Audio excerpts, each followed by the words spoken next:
கர்த்தருக்குள் எப்பொழுதும் சந்தோஷமாக இருங்க. ஆமென். சந்தோஷமாக இருப்பதே கர்த்தர் நமக்கு கொடுத்துருக்கிற பெரிய பலன். ஆமென்.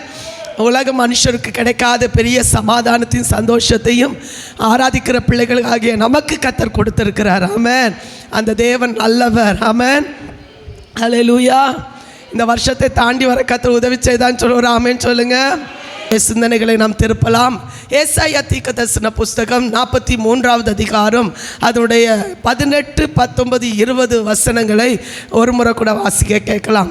முந்தினவைகளை நினைக்க வேண்டாம், பூர்வமானவைகளை சிந்திக்க வேண்டாம். இதோ நான் புதிய காரியத்தை செய்கிறேன், இப்பொழுதே அது தோன்றும், நீங்கள் அதை அறியீர்களா? நான் வனாந்திரத்திலே வழியையும் அவாந்திர வெளியிலே ஆறுகளையும் உண்டாக்குவேன். நான் தெரிந்து கொண்ட என் ஜனத்தின் தாகத்துக்கு வனாந்திரத்திலே தண்ணீர்களையும் அவாந்திர வெளியிலே ஆறுகளையும் உண்டாக்குவதினால் காட்டு மிருகங்களும் வலு சர்ப்பங்களும் கோட்டான் குஞ்சுகளும் என்னை கனம் பண்ணும். ஹல்லேலூயா. நல்ல ஒரு வாக்குத்தத்தமான வார்த்தை. ஆக இந்த வசனத்தை கர்த்தர் உறுதிப்படுத்தினார். ஆமென். என்ன வசனத்தை உறுதிப்படுத்தினார் தெரியுமா? ஆமென். நான் வனாந்திரத்து வழியையும் அவாந்திர வழியில ஆறுகளையும் உண்டாக்குவேன். இந்த வார்த்தையை சொன்ன உடனே எனக்குள்ளால் நான் உறுதிப்படுத்தி கொண்டேன். நேசிக்கிறார் அப்படின்னா நமக்கு வந்த நிந்தைகள், நமக்கு வந்த அவமானங்கள், நமக்கு வந்த குறைபாடுகள் எல்லாவற்றின் மத்தியிலும் கர்த்தர் நம் கூட இருந்து நடத்தி வந்தார் என்றால் அவருடைய கிருபை இல்லாமல் நம்மளை அடுத்த கட்டத்துக்கு நம்ம போயிருக்க முடியாது. ஆமென். அவருடைய கிருபை நம்ம இம்மட்டும் தாங்கி நடத்தி வந்திருக்கிறது. அதற்காக கர்த்தரை நன்றியோடு ஸ்தோத்திரம் செலுத்துகிறேன். வேத பகுதியில் சொல்லப்பட்டிருக்கு பாருங்க, முந்தினவைகளை நீங்கள் நினைக்க வேண்டாம், பூர்வமானவைகளை சிந்திக்க வேண்டாம். இது ஒரு முக்கியமான பகுதி. ஒரு மனுஷனுடைய வாழ்க்கையில் ஆமென் கடந்ததை நினைக்காது. ஆமென். இது சொல்கிறது ஈஸியாக சொல்லிடலாம். ஆனால் இன்றைக்கு வரையிலும் ஆமென் 20 வருஷத்துக்கு முன்னால் நடந்த காரியங்களையும் நாம் ஞாபகத்தில் வச்சுருக்கிறோம். ஆமென். ஹல்லேலூயா. 40 வருஷத்துக்கு மேலே நடந்த காரியத்தையும் நம்ம ஞாபகத்தில் வச்சுருக்கிறோம். ஆமென். கேட்டால் சொல்ல முடியும், எப்படி மறக்க முடியும், எப்படி இதை நான் மறப்பேன் அப்படின்னு ஒரு கேள்வி நீங்கள் கேட்கலாம். ஆனால் தேவன் வேதம் சொல்லுகிறது, தேவன் நம்முடைய பாவங்களை மன்னிக்கிறவர், தேவன் நம்முடைய பாவங்களை மறக்கிறவர். எத்தனை பேர் விசுவாசிக்கிறீங்க? அந்த வசனத்தை இதே அதிகாரத்தில் சொல்லப்பட்டிருப்பாருங்க.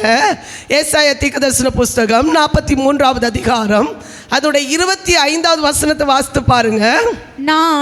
நானே உன் மீறுதல்களை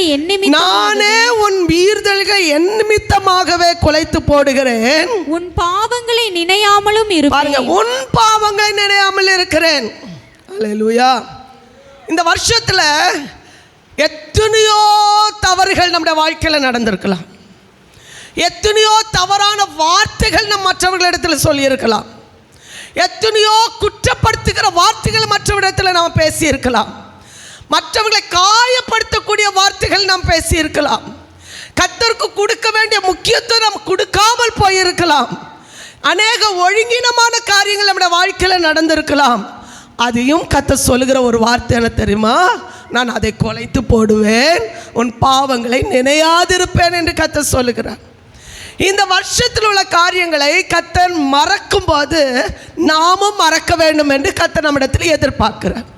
ஹல்லேலூயா. ஆமென். இன்னும் 1-2 வசனத்தை நீங்கள் வாசித்து பார்த்தால் உங்களுக்கு தெளிவாக தெரியும். ஏசாயா தீர்க்கதரிசன புஸ்தகம் அதனுடைய 38வது அதிகாரம் 17வது வசனத்தை வாசிங்க பார்க்கலாம். இதோ சமாதானத்திற்கு பதிலாக மகா கசப்பு வந்திருந்தது. தேவரீரோ என் ஆத்துமாவை நேசித்து. சமாதானத்தை எதிர்பார்த்தேன். ஆலயத்துக்கு வரும்போது, ஆராதிக்கும் போது நான் எதிர்பார்த்தது என்ன? சமாதானம். ஆமென். நிம்மதி. ஆனா வந்ததோ மனக்கசப்பு, வேதனை, நிந்த, அவமானம். எத்தனை பேர் ஆமென் சொல்ல முடியும்? எதிர்பார்த்தது ஒன்று, சமாதானத்தை எதிர்பார்த்தேன், சந்தோஷத்தை எதிர்பார்த்தேன், நிம்மதியை எதிர்பார்த்தேன். ஆனா தேவ சமூகத்தில் வந்து ஆராதித்தோம் என்ற வாழ்க்கையில சமாதானம் வரல, மனக்கசப்பு ஏற்பட்டது. ஹல்லேலூயா. நிந்தை ஏற்பட்டது, பலவிதமான குறைபாடுகள் ஏற்பட்டது, இழப்புகள் ஏற்பட்டது, தோல்விகள் ஏற்பட்டது. நான் எதிர்பார்க்காத அநேக காரியங்கள் எனக்கு எதிராக கடந்து வந்தது. விசுவாசிக்கிற ஒரு ஆமென் சொல்லுங்க. இந்த வருஷத்தில் எத்தனையோ தோல்விகள், எத்தனையோ குறைபாடுகள், ஆமென், நம்முடைய வாழ்க்கையில் வியாதி, நிந்த, கஷ்டங்கள் எதிராக வந்த போதிலும் கர்த்தர் சொல்லுகிற ஒரு வார்த்தை என்ன தெரியுமா? அதன் மத்தியிலும் நான் உன்னோடு கூட இருந்தேன். ஹல்லேலூயா. அத தண்ணீரை நீ கடக்கும் போதும் உன்னோடு கூட இருந்தேன். அக்னி நீ வேகும் போதும் நான் உன்னோட கூட இருந்தேன். எத்தனை பேர் ஆமென் சொல்றீங்க? கஷ்டம் வராதுன்னு இல்லை, நிந்த வராதுன்னு இல்லை, அவமானம் வராதுன்னு இல்லை, வந்துச்சு. ஆனால் கர்த்தர் நம் கூட இருந்தார். ஹல்லேலூயா. இருந்தாரா? கர்த்தர் கூட இருந்தாரா? கர்த்தர் உங்களை வழி நடத்தினாரா? உங்களை அபிஷேகித்தாரா? ஏற்ற நேரத்தில் கர்த்தரோட வார்த்தையினால் கர்த்தர் நம்மோடு கூட பேசினாரா? ஏற்ற நேரத்தில் நம்ம தேற்றினாரா? கூட இருந்து வழி நடத்தினாரா? ஆமென். அவர்கள் பாக்கியம் பெற்றவர்கள். ஹல்லேலூயா. இந்த வசனத்தை நம்ம எல்லாரும் சேர்ந்து வாசித்தா நல்லா இருக்கும்னு நான் நினைக்கிறேன். ஆமென். 43வது அதிகாரம் அதனுடைய 2வது வசனத்தை ஒரு முறை வாசிங்க பார்க்கலாம். நீ தண்ணீர்களை கடக்கும் போது நான் உன்னோடு இருப்பேன். நீ ஆறுகளை கடக்கும் போது அவைகள் உன்மேல் புரளுவதில்லை. நீ அக்கினியில் நடக்கும் போது வேகாதிருப்பாய். அக்கினி ஜுவாலை உன்மேல் பற்றாது. ஹல்லேலூயா. சில நேரங்கள் நம்ம நடந்து வந்த பாதை அக்கினி பாதை. ஹல்லேலூயா. சில நேரம் நம்ம நடந்து வந்த பாதை தண்ணீரில் கடந்து வந்த பாதை. ஹல்லேலூயா. புரிஞ்சவங்க ஆமென் சொல்வீங்க. ஆமென். அநேக எதிர்ப்புகள் மத்தியில் தான் கர்த்தருக்காக ஓடி வர கர்த்தர் நம்மை பலப்படுத்தி இருக்கிறார். விசுவாசிக்கிறவங்க நல்ல கையை தட்டி கர்த்தரை மகிமைப்படுத்துங்க. இன்றைக்கும் கர்த்தர் சொல்லுகிற ஒரு வார்த்தை என்ன தெரியுமா? நான் உன்னை விட்டு விலகவும் இல்லை, உன்னை கைவிடவும் இல்லை. இதுவரை தாங்கின தேவன் இனிமேலும் நான் உங்களோடு கூட இருந்து தாங்குவேன், தப்புவிப்பேன், பலப்படுத்துவேன் சொல்லுகிற சர்வ வல்லமுள்ள தேவன் இன்றைக்கு இந்த ஆராதனை நேரத்தில் கர்த்தர் சொல்லுகிறது, நாம் எதிர்பார்த்தது வரல. சமாதானத்தை எதிர்பார்த்தோம், நிம்மதியை எதிர்பார்த்தோம். நாம் ஆராதிக்க வேண்டிய இடங்களில் கர்த்தர் நம்ம எதிர்பார்த்தது கிடைக்கல, மனக்கசப்பு வந்துச்சு. ஆமென். ஆமென். அக்கினி சோதனை நமக்கு எதிராக வந்தது. ஆனாலும் கர்த்தர் சொல்லுகிற அதே வார்த்தை வாசிங்க பார்க்கலாம். நீங்கள் வாசித்த அந்த பகுதி ஏசாயா தீர்க்கதரிசன புஸ்தகம் 38வது அதிகாரம் அதனுடைய 17வது வசனத்தை வாசிங்க பார்க்கலாம். இதோ சமாதானத்துக்கு பதிலாக மகா கசப்பு வந்திருந்தது. தேவரீரோ பாருங்க, தேவரீரோ என் ஆத்துமாவை, எல்லாருக்கும் எத்தனை பேர் சொல்ல முடியும்? என் ஆத்துமாவை நேசித்து அழிவின் குழிக்கு என்ன செய்து சொன்னவங்க ஆமேன் சொல்வீங்க. ஆமேன் சொன்னவங்களுக்கு கர்த்தர் அந்த ஆசீர்வாதத்தை கொடுக்குறார். சொன்னவங்களுக்கு கர்த்தர் அந்த ஆசீர்வாதத்தை கொடுக்குறார். சொன்னவங்க மட்டும் ஆமேன். இந்த பக்கம் மட்டும்தான் எனக்கு ஆமேன் கேட்டுச்சு. ஹல்லேலூயா. ஆமேன். வேதம் சொல்லுகிறது, தேவரீரோ சொல்லுங்க, தேவரீரோ என் ஆத்துமாவை நேசித்து அழிவின் குழிக்கு நீர் என்ன செய்து விலக்கினீர், என் பாவங்களை எல்லாம் உமக்கு முதுகுக்கு பின்னால். ஹல்லேலூயா. எத்தனை பேர் விசுவாசிக்கிறீங்க உங்க பாவம் எல்லாம் கர்த்தர் முதுகு பின்னால் எரிஞ்சிட்டாருன்னு? அந்த விசுவாசம் கூட இல்லையாமா? ஆமென். அந்த ஆமேன்ல தெரிஞ்சிடும் உண்மையாக விசுவாசிக்கிறதுக்கும் விசுவாசிக்காமல் இருக்கிறதும். நாம் செய்த பாவத்தை கர்த்தர் எங்கே போட்டுட்டாரா? போட்டாரா? இன்னொரு வசனம் இருக்கு, சமுத்திரத்தில் நம்ம மூட்டை கட்டி சமுத்திரத்தில் போட்டாராம். எவ்வளோ பெரிய தேவன் பாருங்க, எவ்வளோ நம்மளை நேசிக்கிறான்னு பாருங்க. ஹல்லேலூயா. சில செய்கிற தப்ப கண்ணால் பார்த்துருப்பாங்க. அந்த கண்ணால் பார்த்து அந்த தப்பை வச்சுட்டு சொல்லுவாங்க, நீ அந்த தப்பு செய்தவன் தானே, நீ அந்த தப்பு செய்தவன் தானே. அவனுக்கு மன்னிக்கப்பட்டிருக்கோம், அவளுக்கு மன்னிக்கப்பட்டிருக்கோம், அது என்னைக்கோ மன்னிக்கப்பட்டிருக்கோம். ஒரு இரவு நேரத்தில் ஆண்டவரே என் பாவத்தை மன்னியும் அழுத நேரத்தில் கர்த்தர் என்ன செய்துட்டார் தெரியுமா? மூட்டை கட்டி முதுகு பின்னால் என்ன செய்துட்டாரு? எரிஞ்சு போட்டார். அதுக்கப்புறம் அவர் நினைக்கிறது இல்லை. ஆனால் மனுஷனோ என்னைக்கும் நினைச்சிட்டு இருப்பான். பாவம் செய்த மனுஷனும். ஆனால் இன்னைக்கு கர்த்தர் சொல்லுகிறார், உங்கள் பாவத்தை மூட்டை கட்டி முதுகு பின்னால் போட்டாருன்னா கத்தர் போட்டது தான். அதுக்கு பிறகு அவன் நினைக்கவே மாட்டான். கைகளை தட்டி கத்தரை துதிங்க பார்க்கலாம். எத்தனை பேர் அதை விசுவாசிக்கிறீங்க? இன்னைக்கும் அவர் நினைச்சிட்டு இருந்தா நம்ம நிம்மதியாக இருக்க முடியாது. நாம் செய்த பாவத்தை எல்லாம் அவர் நினைச்சிட்டே இருந்திருந்தா நம்ம இவ்வளோ ஆசீர்வாதமாக இருந்திருக்க முடியாது. நாம் செய்த பாவத்துக்கெல்லாம் அவர் தண்டனை தந்திருந்தா இவ்வளோ சந்தோஷமா நம்மளால இருந்திருக்க முடியாது. உலகத்தில் கூட நம்ம இருந்திருக்க முடியாது. ஆனால் கர்த்தர் நம்முடைய இரக்கத்தை தந்தார். ஆமென். அது அந்த வசனம் அழகா சொல்லுது பாருங்க. அந்த வார்த்தையோ என் ஆத்துமாவை நேசித்து அழிவின் குழிக்கு நீர் என்ன செய்தீர்? விலக்கினீர். என் பாவங்களை எல்லாம் உமது முதுகுக்கு பின்னாக. ஹல்லேலூயா. கர்த்தர் இந்த வருஷத்தின் இறுதி நாடப்படணும். அவருக்கு முதுகுக்கு பின்னா, நமக்கு முதுகுக்கு பின்னா எரிஞ்சு சாம்பலாக்கப்படணும். ஆமென். இனி அது நினைக்கப்படக்கூடாது. வேதத்தில் சொல்லப்படும் பழையவைகள் எல்லாம் ஒழிந்து போயின, எல்லாம் புதிதாயின. விசுவாசிக்கிற ஒரு ஆமென் சொல்லுங்க பார்க்கலாம். பழையது பழையது தான், புதியது புதியது தான். ஆமென். 2023 பழசு, 2024 புதுசு தானே. 2023க்குள்ளத 2024 கூட என்ன செய்யக்கூடாது? சேர்க்கவே கூடாது. ஒரு முறை கூட சொல்கிறேன். 2023க்குள்ளால இருக்கிற அலங்கோலங்கள், பாவங்கள், கஷ்டங்கள், வேதனைகள், அவமானங்கள் எதோடு கூட சேர்ந்து வந்துடக்கூடாது. 2024 கூட என்ன செய்திடக்கூடாது? வந்துடக்கூடாது. வந்தா வாழ்க்கையில் நமக்கு தரக்கூடிய சமாதானம், சந்தோஷம் அதை நாம் இழந்து போய் விடுவோம். ஹல்லேலூயா. புரிஞ்சவங்க ஆமென் சொல்லுங்க.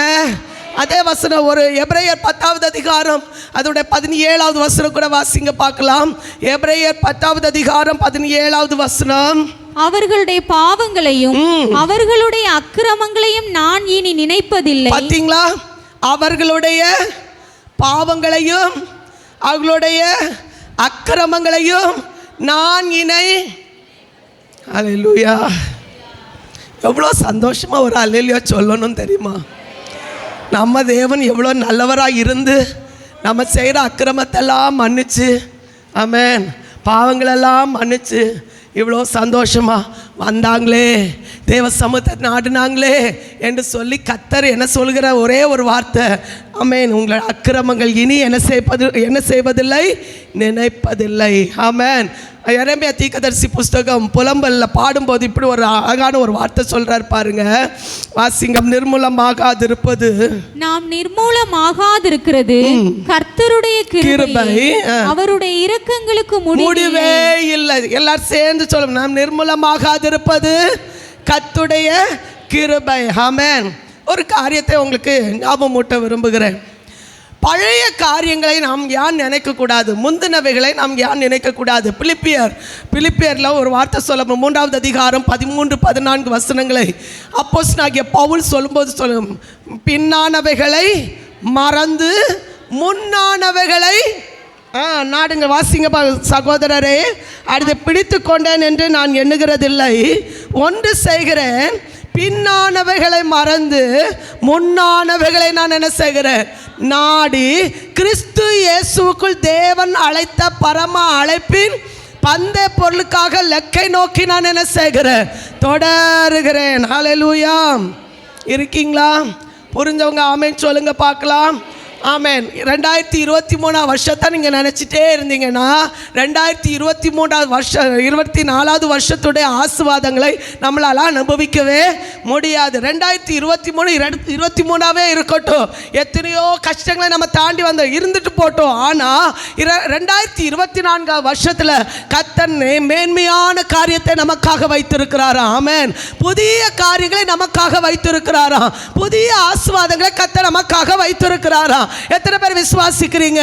அந்த புதிய நன்மைகளை நான் பெற்றுக்கொள்ள இன்றைக்கு நான் ஆயத்தமாக இருக்கிற தேவனுடைய பிள்ளைகள் அவர்களை பார்த்து கர்த்தர் சொல்லுகிறார், முந்தினவைகளை நீங்க நினைக்காதீங்க. ஹல்லேலூயா. நடந்தது நடந்ததா இருக்கட்டும். ஆமென். என்னுடைய வாழ்க்கையில் இழப்புகள் வரதான் செய்யுச்சு, கஷ்டங்கள் வரதான் செய்யுச்சு. ஆனால் ஒரு சாட்சியை என்னால் சொல்ல முடியும். இன்றைக்கி அநேக குடும்பங்களில் இழப்புகள் வரும்போது அவங்களிடத்தில் நான் போய் சொல்லுகிற ஒரு வார்த்தை என்ன தெரியுமா? போனதை திரும்ப என்ன செய்ய முடியாது, கொண்டு வர முடியாது. போனதை திரும்ப கொண்டு வர முடியாது. என் வாழ்க்கையில் கர்த்தர் என்னை உற்சாகமாக்குன ஒரே ஒரு காரியம் என்னென்னா, போனதை உன்னால் திரும்ப கொண்டு வர முடியாது. அப்போ ஆண்டவர்கிட்ட நான் கேட்ட ஒரே ஒரு காரியம் என்னென்னா, ஆண்டவரே இனி நான் செய்ய வேண்டியது என்ன? இனி நான் செய்ய வேண்டிய காரியம் எனக்கு முன்பாக நிறைய இருக்குது. ஆமென். எனக்கு முன்பாக நிறைய பொறுப்புகள் இருக்குது, எனக்கு முன்பாக நிறைய உத்தரவாதங்கள் இருக்குது. அதை நான் பார்த்து போகணுமே தவிர பின்னால் இழந்து போனதையோ பின்னால் குறைபாடுகளாக இருக்கிறதையோ அவமானங்களை நான் நினைத்து கொண்டே இருந்தேன் என்றால் எனக்கு முன்னால் வைக்கப்பட்டிருக்கிற ஆசீர்வாதங்களை என்னால் அனுபவிக்கவே முடியாது. புரிஞ்சங்க? ஆமென் சொல்லுங்க பார்க்கலாம். ஆனால் சொல்கிறாரு, நீ பின்னிட்டு திரும்பி பார்க்காத, பின்னிட்டு திரும்பி பார்க்காத. பார்த்தேன்னா உன்னுடைய ஆசீர்வாதத்தை நீ என்ன செய்திருவ? இழந்து போயிடுவ. ஆமென். இன்னைக்கு கர்த்தர் சொல்லுகிற ஒரே ஒரு வார்த்தை, கடந்ததை நீ நினைக்காத, இழந்து போனதை நீ நினைக்காத, தோல்வியை நீ நினைக்காத, உன் வாழ்க்கையில் இருக்கிற கஷ்டங்களை நீ நினைக்காத. எல்லாம் நான் தொலைந்து போயிட்டேன், இனி எனக்கு வராது அப்படின்னு நீ நினைக்காத. கர்த்தர் சொல்லுகிறா, நான் உனக்கு திரும்ப அதை தருவேன், திரும்ப உன்னை மேன்மைப்படுத்துவேன், திரும்ப ஒரு புதிய காரியத்தை ஒரு வாழ்க்கையில் தருவேன். ஆமென். இல்லாததை இருக்கிறது போல் அழைக்கிற ஒரு தேவன் நம்மை பார்த்து சொல்கிறார், புதிய காரியத்தை உனக்காக நான் செய்வேன். ஒரு ஆமென் சொல்லுங்க. எத்தனை பேருக்கு வேணும் புதிய காரியம்? புதிய நன்மை எத்தனை பேருக்கு வேணும்?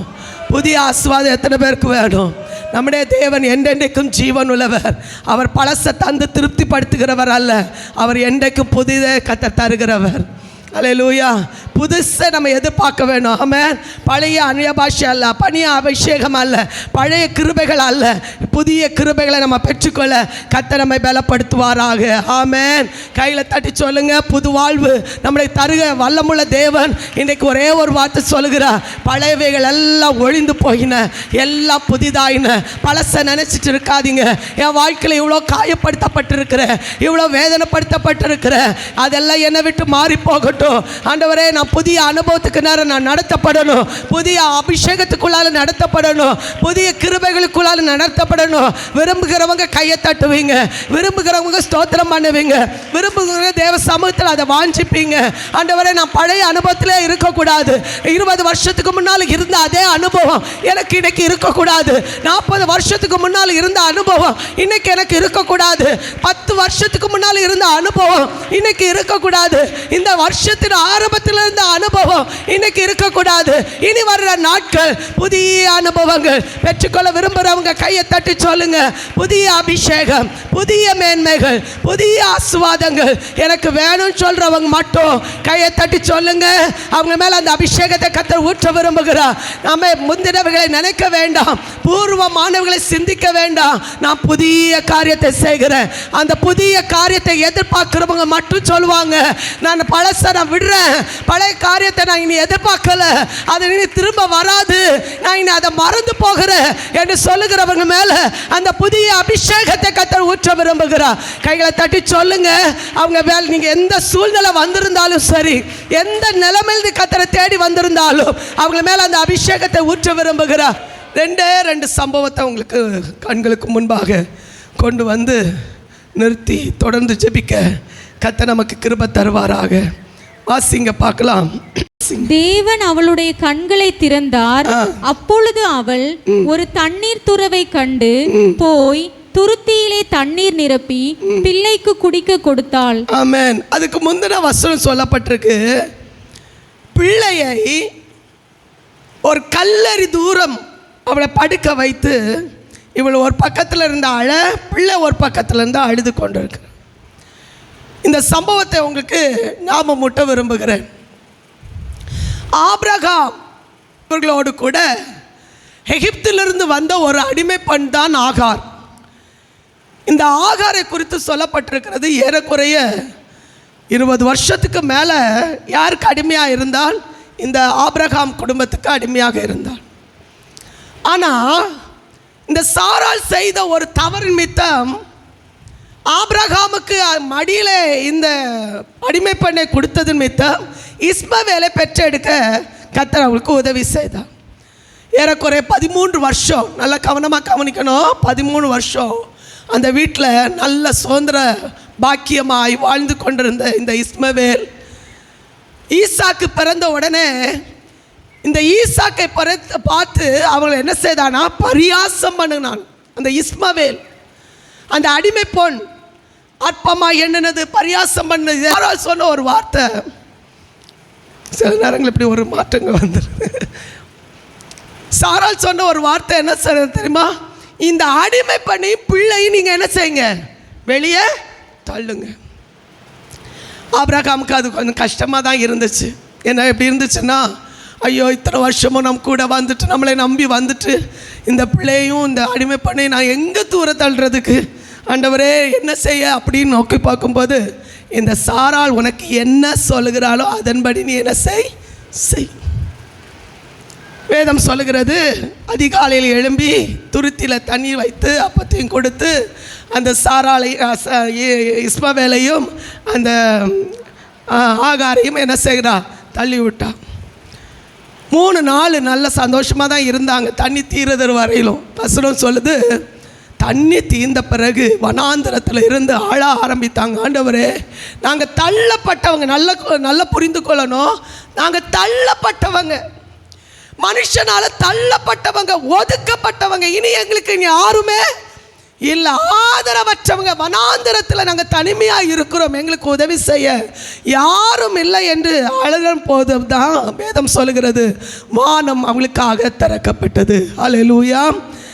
இப்போ பழைய காரியத்தை அவங்க நினச்சிட்டு இருந்தா, அடிமை வீட்டே நினச்சிட்டு இருந்தா, வாழ்க்கையில் அடுத்த கட்டத்தில் என்ன செய்திருக்க முடியாது, போயிருக்க முடியாது. இனி நான் அங்கே ஆபிரகாம் வீட்டுக்கு போக முடியாது, இனி நான் சாராள் இடத்துல நான் என்ன செய்ய முடியாது, போக முடியாது. இனி என் வாழ்க்கை என்ன செய்யப்பட போகுது, நான் சாக போகிறேன் என்ற ஒரு சூழ்நிலை வந்தபோது தான் வேதம் சொல்கிறது, வானத்திலிருந்து தூதனை அனுப்பி கர்த்தர் அவனை தேற்றினது மட்டும் அல்ல, அவருடைய கண்களை கர்த்தர் திறந்தார். கையில் தட்டி உற்சாகமா ஸ்தோத்திரம் செலுத்தி கர்த்தரை துதிக்கலாமே. வனாந்திரத்தில் ஒரு புதிய அனுபவத்தை கர்த்தர் அவருடைய வாழ்க்கையில் கொடுத்தார். வனாந்திரத்தில் ஒரு புதிய நீரூற்றை காண கர்த்தர் உதவி செய்தார். அவருடைய கண்கள் திறந்த போது அவருடைய வாழ்க்கைக்கு தேவையான ஆசீர்வாதத்தை அந்த வனாந்திரத்தில் கர்த்தர் காட்ட. நல்ல கையை தட்டி சொல்லுங்க, இன்றைக்கு கர்த்தர் நம்மை பலப்படுத்துகிற ஒரு சர்வ வல்லமுள்ள தேவன். இன்னைக்கு நம்ம ஒவ்வொரு வேளை கர்த்தர் அந்த அபிஷேகத்தை ஊற்றுவாராக. நல்ல பலத்தோடு சொல்லுங்க, நல்ல பலத்தோடு சொல்லுங்க. இன்னைக்கு அந்த அபிஷேகம் நம்ம மத்தியில் இறங்கி வரட்டும்.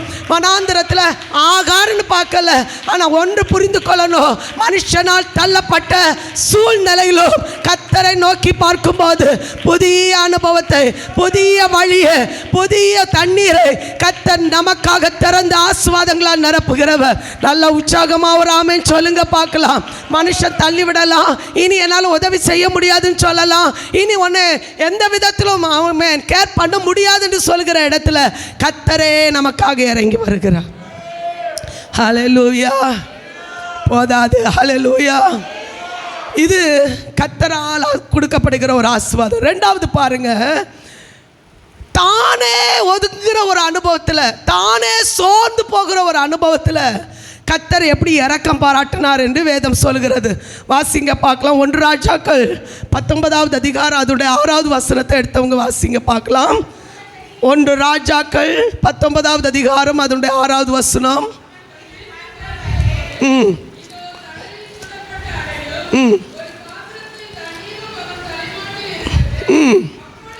பாருங்க, இந்த எலியாவை குறித்து நமக்கு நல்லாவே தெரியும். எலியா நல்ல அபிஷேகம் பண்ணப்பட்டவன். எலியா சொல்லுகிற வார்த்தைகள் எல்லாம் கர்த்தர் அப்படியே நிறைவேற்றினார். வேதத்தில் வாசிக்கிறோம், கர்மேல் பர்வதத்தில் அக்னியை இறக்குன எலியாவுக்கு அடுத்த நாளே சோதனை வந்துச்சு. ஆமென். சோதனை இன்னைக்கு நான் பேசிகிட்டு இருக்கேன்னா அடுத்த நாள் எனக்கு, அடுத்த நிமிஷம் கூட எனக்கு சோதனை வரலாம்.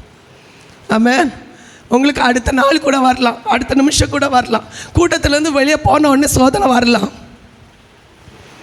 ஆமென். இருக்கீங்களா? இப்படி இடையில போட்டிங்களே, நல்லா தானே போயிட்டு இருந்துச்சு. ஆமென். அக்கினி கீழே இறங்குச்சு, நல்லா தான் இருந்துச்சு. எல்லாருமே கர்த்தரே தேவன்னு சொன்னாங்க, நல்லா தான் இருந்துச்சு. மழைக்காக ஜெபம் பண்ண, மழையும் பெய்துச்சு. இப்போ ஒரு மனுஷனுடைய வார்த்தை அவளை துன்புறுத்தினதுனால வேலைக்காரன் ஒரு பக்கத்தில் வச்சு தனிமையாக ஒரு வனாந்திரத்துக்கு ஓடி போகிறான். இப்படி ஓடி போகிறவங்களும் ஒரு கூட்டம் நிறைய பேர் இருக்காங்க.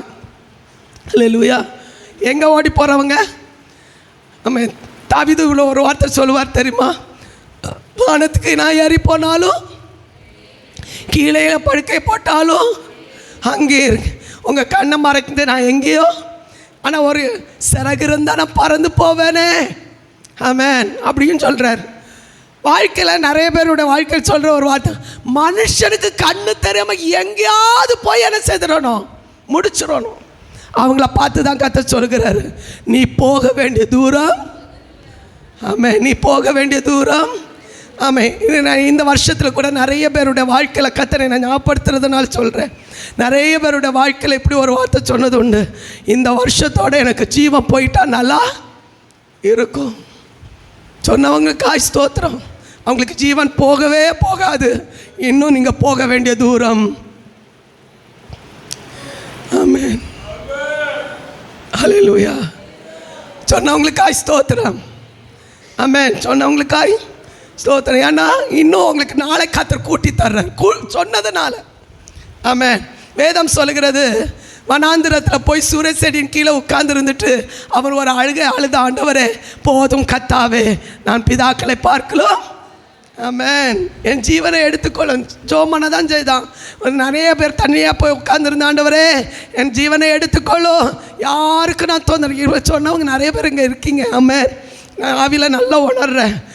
என் ஜீவனை எடுத்துக்கொள்ளும். தனிமை போய் உட்கார்ந்துருந்துட்டு வேண்டாம், இந்த உலகத்தில் வாழ்கிறது காட்டிலும் சாகிறது. ஆனால் சாகவே செய்யாது. கர்த்தர் குறித்திருக்கிற நாள் வரையிலும் கர்த்தர் நம்மளை ஜீவனோடு பாதுகாத்து வைத்திருப்பது அவருடைய திட்டமாக இருந்தால் கர்த்தர் அதுக்கான பலனை தான் தருவாரே தவிர, அதற்கான கிருபையை தருவாரே தவிர, கர்த்தர் நம்மளை அபிஷேகிப்பாரே தவிர, ஆமென், தேவன் நம்முடைய திட்டத்தை நிறைவேற்றாமல் விடுகிற தேவனே.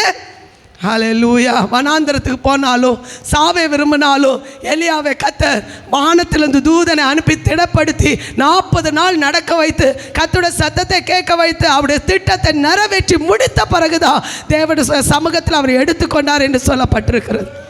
ஹல்லேலூயா. சோர்வு, கவலை, கஷ்டம் இதெல்லாம் இந்த வருஷத்தோட முடியட்டும். என்னதான் அடுத்த வருஷத்தில் கர்த்தர் உங்களை கொண்டு வைத்திருக்கிற திட்டத்தை கர்த்தர் நிறைவேற்றுவார். ஒரு ஆமேன் சொல்லுங்க பார்க்கலாம். நல்ல பலத்தோடு ஒரு ஆமேன் சொல்லுங்க. மார்க் எழுதின சுவிசேஷம் 2வது அதிகாரம் 21வது வசனத்தை ஒருவர் எடுத்தவங்க வாசிங்க பார்க்கலாம். பழைய துருத்தியோட, பழைய ஆமேன் துணியோட புதுசை நீங்கள் என்ன செய்யாதீங்க, சேர்த்து வைக்காதீங்க. சேர்த்து வைத்தால் உங்களோட வாழ்க்கையை கெடுத்து போடும். வாசிங்க பார்க்கலாம். அந்த வசனத்தை எடுத்தவங்க வாசிங்க. ஒருவனும் கோடி துண்டை பழைய வஸ்திரத்தோட இணைக்க மாட்டான், இணைத்தால் அதனோட இணைந்த புதிய துண்டு, பாருங்க, அதனோட இணைத்த புதிய துண்டு பழையதை அதிகமாய் கிழிக்கும், தீரலும் அதிகமாகும். சோர்வோட, கவலையோட, பயத்தோட, வேதனையோட இருக்கிற அதே தோல்வியோட இருக்கிற அதே பிரச்சனையோட, ஆமா 2024 வருஷத்துல உங்க காலை நீங்க வச்சிங்க அப்படின்னா, ஆமா சோர்வு தான் தொடருமே தவிர, கவலை தான் தொடருமே தவிர, சந்தோஷம் நமக்கு எதிராக நம்ம என்ன செய்ய முடியாது, செயல்படும். சந்தோஷம் ஒரு பக்கத்தில் இருக்கும், அதை அனுபவிக்க முடியாது. ஆமென். இன்னைக்கு ஆண்டவர் சமுத்திரம் சொல்லணும்னா, நான் அதை ஜெயிக்க எனக்கு பலன் தாங்க. எத்தனை பேர் விரும்புறீங்க? ஆமென். சோர்வை ஜெயிக்க எனக்கு பலன் தாங்க. தள்ளி போகிற ஒரு அனாதை போல இருக்கிற ஒரு அனுபவத்தை நான் ஜெயிக்க எனக்கு பலன் தாங்க. மனுஷனை பார்த்து அல்ல ஆண்டவரே, உண்மை பார்த்து ஜெயிக்க எனக்கு கிருபை தாங்கன்னு சொல்ற பிள்ளைகளை கர்த்தர் பழைய அனுபவத்திலிருந்து புதிய அனுபவத்துக்கு நேராக கர்த்தர் உங்களை வழி நடத்த விரும்புகிறார். ஹல்லேலூயா. எத்தனை பேர் சொல்ல முடியும்? ஆமென் சொல்லுங்க பார்க்கலாம். செங்கடலே பார்த்துட்டு இருக்காதீங்க. அந்த செங்கடலை கர்த்தர் திறந்த வழியை மட்டும் பார்த்துட்டு இருக்காதீங்க. வனாந்திரத்தில் கர்த்தர் கொடுத்த ஆசீர்வாதத்தை மட்டும் பார்த்துட்டு இருக்காதீங்க. கானானுக்குள்ளால கர்த்தர் வைத்து இருக்கிற ஆசீர்வாதத்தை நீங்க பார்ப்பீங்கன்னா கர்த்தர் அதை தாண்டி வர கர்த்தர் பலன் தருவார். ஹல்லேலூயா. உலகத்துள்ள ஆசீர்வாதத்தை மட்டும் பார்த்துட்டு இருக்காதீங்க. நித்திய ஜீவனுக்குள்ளால் இருக்கிற ஆசீர்வாதத்தை நம்முடைய கண்கள் பார்க்குமானால் அந்த ஆசீர்வாதத்தின் நேராக கர்த்தர் நம்மை வழி நடத்துவார். ஆமென். வேதத்தில் சொல்லப்பட்டிருக்கிற இத்தனை மேகம் போன்ற இத்தனை திரளான சாட்சிகள் நம்மை சூழ்ந்து கொண்டிருக்க, பாரமான யாவற்றை தள்ளிவிட்டு விசுவாசத்தை துவக்கிறவரும் முடிக்கிறவரும் இயேசுவை நோக்கி வாசிங்க போல எபிரேயர் 12வது அதிகாரம் 1வது வசனம். எல்லாம் சேர்ந்து வாசித்தா நல்லா இருக்குமே. மேகம் போன்ற இத்தனை திரளான சாட்சிகள் நம்மை சூழ்ந்து கொண்டிருக்க, பாரமான யாவற்றையும் நம்மை சுற்றி நெருங்கி இருக்கிற பாவத்தையும் தள்ளிவிட்டு விசுவாசத்தை துவக்கிறவரும் முடிக்கிறவருமாய் இருக்கிற இயேசுவை நோக்கி நமக்கு நியமித்திருக்கிற ஓட்டத்தில் பொறுமையோடு ஓட கடவுள்.